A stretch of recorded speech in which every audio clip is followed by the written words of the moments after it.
A KPBS investigative report stirs up controversy in the San Diego mayor's race. Tonight on Evening Edition, we dig into UT San Diego's campaign for a stadium on the waterfront with company memos and what the candidates are saying.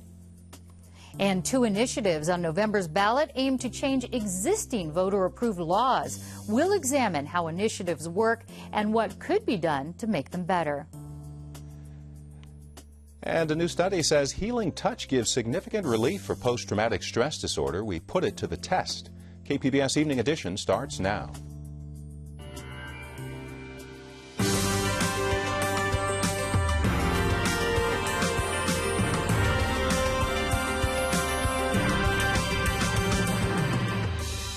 KPBS Evening Edition is made possible by Joan and Irwin Jacobs and by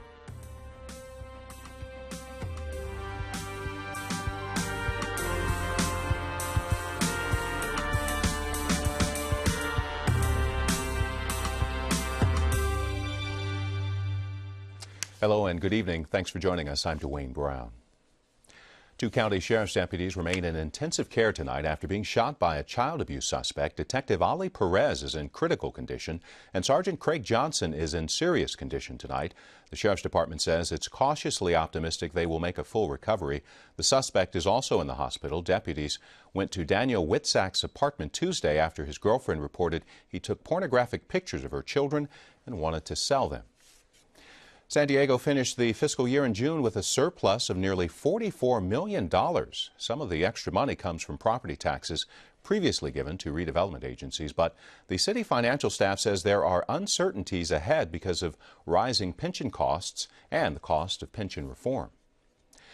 When a wealthy hotel developer bought San Diego's biggest newspaper last year, one of his first actions was to declare his vision on the front page of the paper. Doug Manchester and business partner John Lynch want a new football stadium and sports complex to replace a cargo terminal at the downtown waterfront. Tonight, the KPBS Investigations Desk and I-Newsource examine how Manchester and Lynch are flexing their political muscle and what Manchester stands to gain.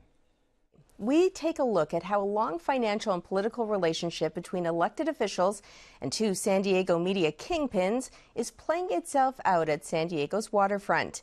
At stake, billions of pounds in banana imports and a new football stadium. First, let's meet the characters.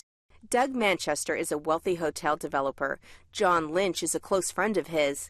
Lynch is a big sports booster and has been in the media business for years.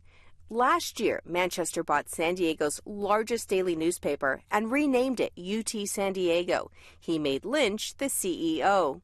Both Manchester and Lynch also have strong ties with San Diego City Council member Carl DeMaio. DeMaio started this political committee back in 2004. Manchester gave the committee cash. Lynch gave DeMaio free airtime on his radio station. And there's one more player, San Diego County Supervisor Ron Roberts. That political committee DeMaio created, it produced campaign flyers which favored Roberts when he ran for mayor back in 2004. Joining me now to talk about why these relationships are relevant in the debate over a new Charger stadium is I-Newsource reporter Brooke Williams. You've been looking into Manchester's and Lynch's political connections, and as we saw, they have a history with one of the mayoral candidates. What can you tell us about that? Well, it began nearly a decade ago when DeMaio was fairly new to town. He formed a political committee, and using money from Manchester and Lynch, as well as some of his own cash, he fought an increase in hotel taxes. In 2007, when DeMaio ran for city council, Manchester threw a fundraiser for him at his estate. Manchester and Lynch endorsed DeMaio on the front page of the newspaper, and Manchester gave at least $25,000 to Prop B, the ballot measure to reform city pensions that DeMaio helped to craft. He also gave $65,000 to the county's Republican Party, which is backing DeMaio for mayor.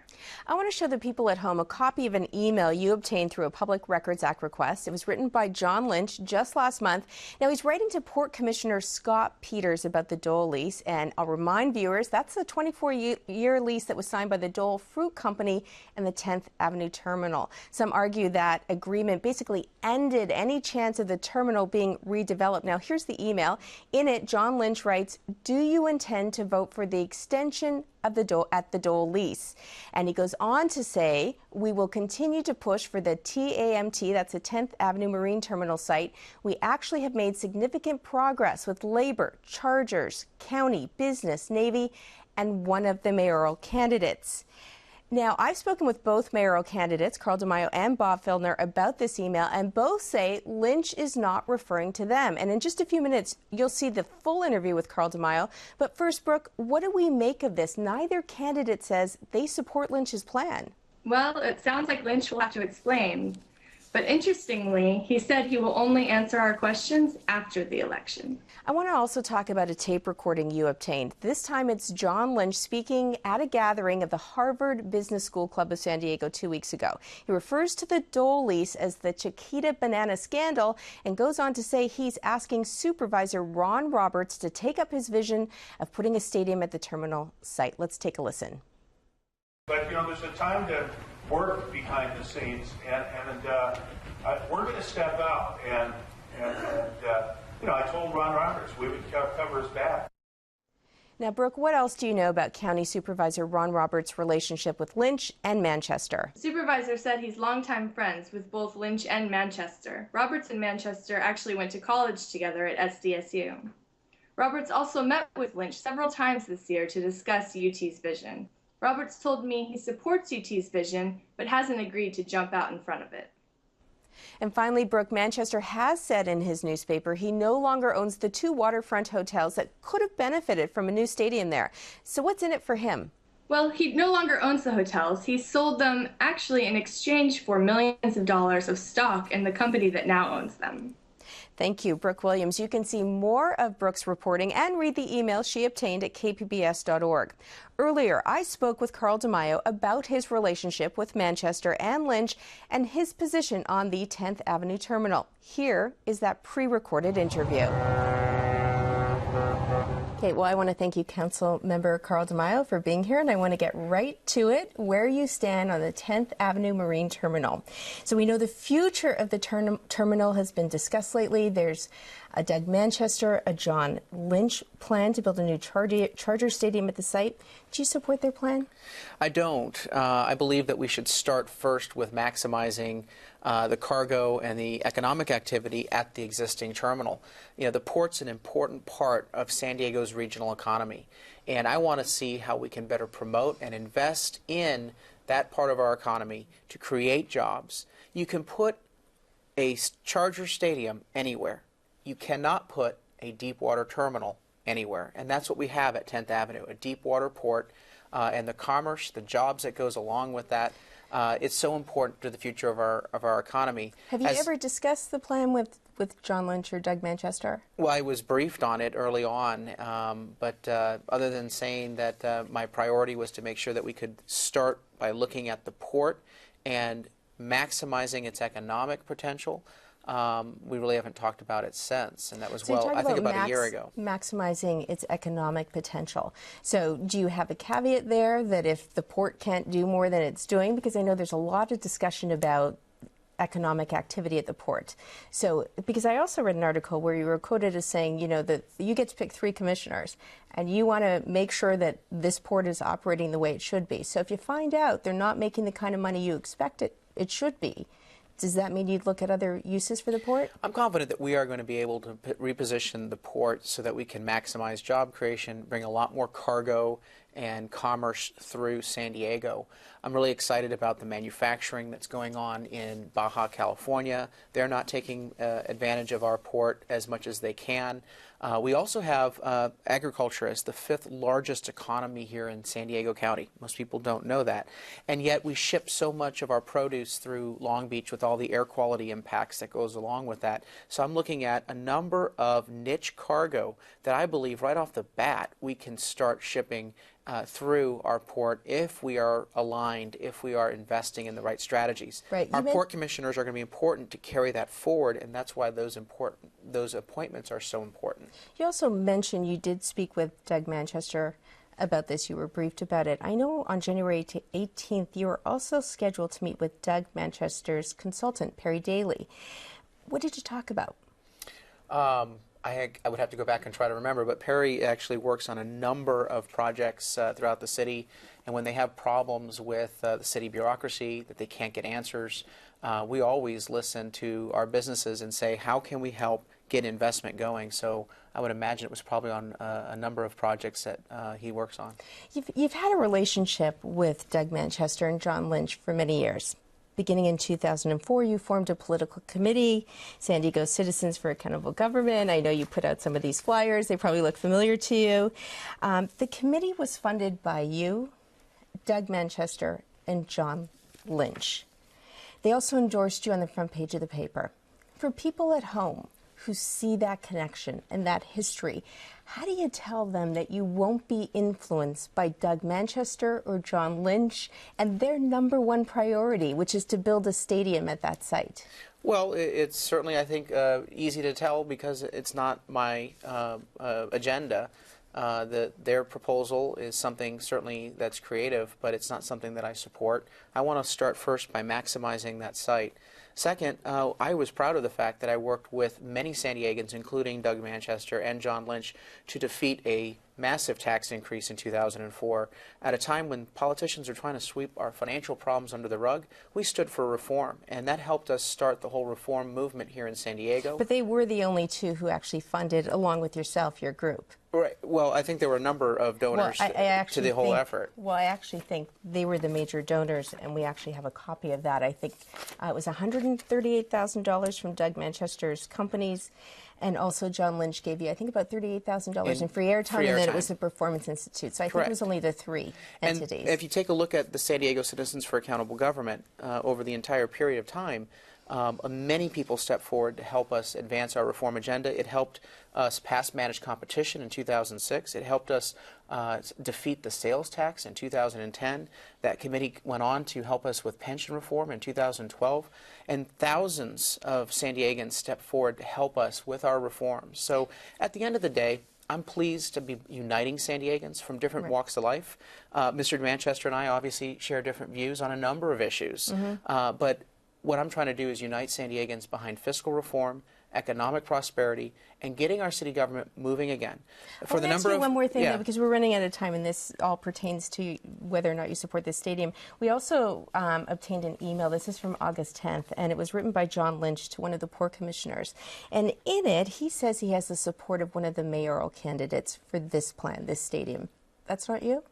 Not for the 10th Avenue terminal. I've been very consistent about that you can put a stadium anywhere. You can't put a deep water port anywhere. Do you think it's Bob Filner, though? I mean, do you think... Well, you'd have to ask Mr. Filner. So it's either you or Bob Filner, or John Lynch isn't being completely upfront. I think you could probably ask Mr. Filner. But at the end of the day, my position has been clear. We need to maximize the port. I published my Pathway to Prosperity jobs plan, which includes my entire port strategy, after this proposal came out last year. And I actually believe that the number of businesses and economic sectors that have opportunities to ship through 10th Avenue Terminal are so great that at the end of the day, we will be able to show how that can be an economic driver for our region, and that's continuing to be my focus. I'm going to have to leave it there. Councilmember Carl Tamayo, thanks for being here. Thanks so much. Now, our investigative report was posted online earlier today. Within hours, Congressman Bob Filner held a news conference in response. I'm calling on Mr. DeMaio, I'm calling on Doug Manchester, I'm calling on John Lynch to immediately disclose all their email communications and all the meetings that they have had regarding this 10th Avenue Marine Terminal and the proposed stadium, which only the UT has tried to propose. Failure to provide this information will leave voters in a position of having to assume the worst regarding these clandestine dealings. Filner says he believes Manchester and Lynch have a well-organized plan to take over city government. He says if DeMaio is elected, Manchester and Lynch will try to use him to get development deals through. Tomorrow, our series looks at whether San Diego's cargo terminal is pulling its weight or just taking up valuable real estate.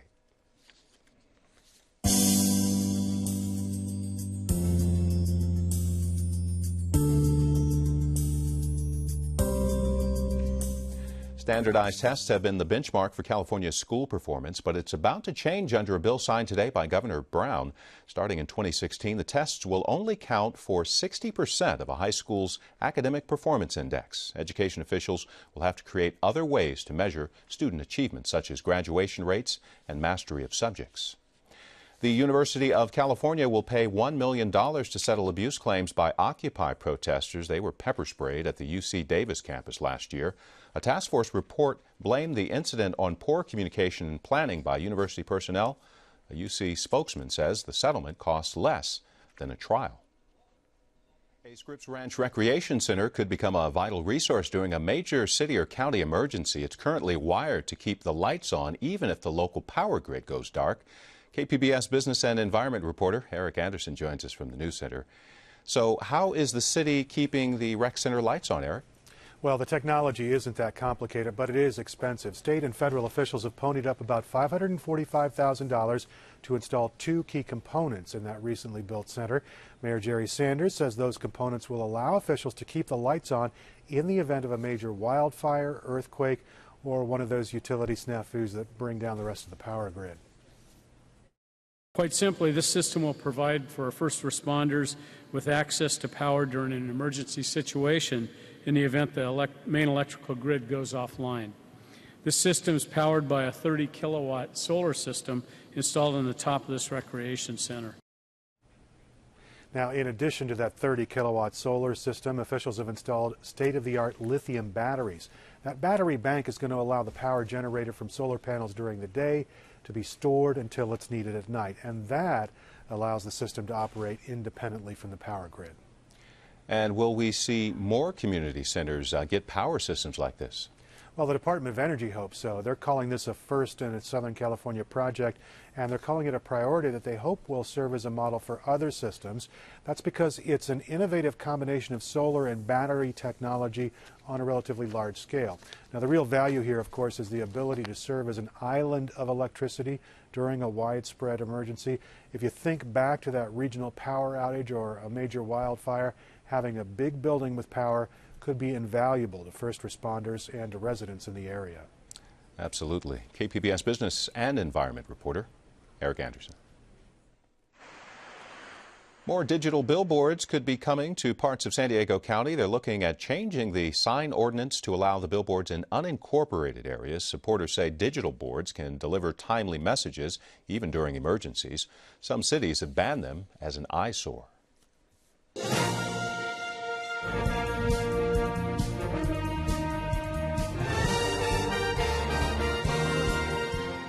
The presidential campaign trail led to San Diego today for the Green Party candidate. Jill Stein visited SDSU to promote her Green New Deal program. She says green energy will help revive a tanking economy. The United States has the ingenuity, we have the resources, we have the creativity. We should be leading the way and developing that green sector of our economy, which is going to be needed world over to cope with the crisis on our hands. Stein says her program could create 25 million jobs. There are 11 statewide propositions on the November ballot. 2 of them seek to reform voter-approved laws from earlier elections. Peggy Pico has more on how initiatives are written and what could make them better. Proposition 34 asks voters to end California's decades-old death penalty law, while Prop 36 aims to modify the state's 1994 three strikes law. Other voter-approved measures, like Jessica's law that restricts where sex offenders can live, have been in and out of courts for years. Here to talk about the effectiveness of popular voter initiatives and possible ways to improve the process is Glenn Smith, constitutional law professor at California Western School of Law. Glenn, thanks for joining us today. You're welcome.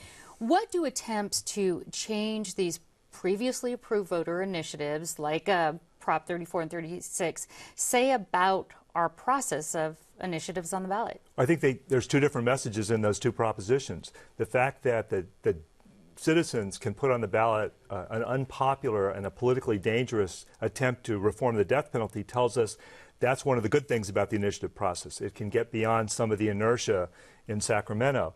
What the other 3 strikes proposition tells us is when we're passing a complicated provision that relates to the criminal justice system and may have all kinds of fiscal and other unintended consequences, the initiative process can fail to inform voters and others about the full extent of it. And people can vote for something they think they're voting for, and they don't really get what they think they're voting for, and all these other problems result from it. So we have the good and the bad part of the initiative process on display. And one of the problems is, like Jessica's law, these initiatives can end up for years in courts. What is on this ballot initiative that you see as red flags as to heading to court? Well, I think I would say the political campaign proposition. Whenever you have political campaign regulation, it generates litigation. I was intrigued to see that the genetically modified food proposition, in the very description by the legislative analyst, that neutral description that tells voters what the proposition does. Prop 37, the labeling of genetically modified food. There's a sentence in there that says, given the way it's written, there'll probably be a court dispute about a certain provision. And that piqued my interest. I'm a law professor, and we're interested in the way courts interpret these things. And I thought, wouldn't it be nice to have a process where that at least could be addressed before we vote on it? And they're warning you almost, it seems like. What are the two types of initiatives on the ballot? Well, there are, as they're called, these citizen initiatives. Of course, they can come from large interest groups and politicians. But those are ones that are generated and written from the outside of the legislature, and people sign petitions. The legislature itself, though, can put propositions or initiatives on the ballot that it votes on and then sends to the people, and that's the basic difference. What's wrong with having citizens making legislative decisions, coming up with these laws? Isn't it part of the democratic process? Well, it is, and if the process works well and gives the voters who are acting as legislators twice a year the information they need and the perspectives, and has all of the elements of deliberation that the legislative process has, that would be great. That's the downside. I'm not proposing that we abolish the initiative process. It's not going to happen. But what I think could be done is the process could be made a lot better. It could provide better information. And some of the standard things how could it be made better? And well, I'm sorry, when a legislator introduces a bill, he or she has to introduce a statement and say what it's going to do and what it doesn't do and what its goals are. And it would be great if initiative sponsors had to do it in that sort of specificity. And then, of course, there's a hearing process where supporters and opponents can come in and raise objections and raise questions and bring up issues that can then be addressed. So that's what I think really would happen. Before it gets on the ballot? Yes, yes. Mm-hmm. And actually what it would do is mimic a process that we now have used for 50-plus years for administrative regulations, which are law. Before an administrative agency can change the law, they have to tell you what they're proposing to do, hear from people, and then informally and streamlinedly say, here's our response. What about the legislators themselves? I mean, isn't it their job to come up with laws that help us? And they should do that in Sacramento. How come it's always, let's give it to the voters, let's give it to the voters? It's an interesting and multifaceted answer to that. But I do think that there are some legitimate examples of what the supporters of the initiative process expected, that for various political reasons, special interest and all that, the legislature wouldn't be hospitable to certain ideas. But I think it's also just become a way for people who don't have the majority in the legislature or who think they have some great new idea to propose it. And I think it's a bit insidious. The legislature doesn't do its job as much because they know that there's going to be things happening in the initiative process that are going to make it harder for them to do their job or let them off the hook. So I think it would be better if the legislature did more of the legislating and we use the initiative process for, reforms or ideas, huge ideas that come out, from grassroots. That's what it was intended for. That's what it should be. But without the kind of useful process, it doesn't often do that. All right. Well, we're going to have to end it there. Constitutional law professor Glenn Smith, thank you so much for talking with us. Oh, my pleasure.